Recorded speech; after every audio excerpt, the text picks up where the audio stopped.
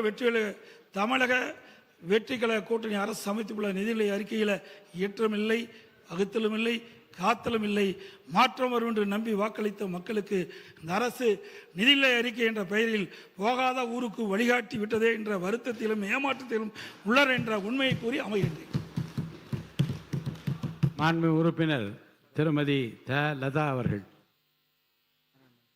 நாளைக்கு விளக்கமாக உட்காருங்க. நாளைக்கு உங்களுடைய பதில் உரை இருக்கிறது. அவர்கள் என்னென்ன நிறைய கேள்வி கணைகளை தொடுத்திருக்கிறார்கள் எல்லாம் தொகுத்து வகுத்து நீங்கள் வரிசைப்படுத்தி நாளை உங்களுடைய பதில்கள் கூறினால் அது பொருத்தமாக இருக்கும்.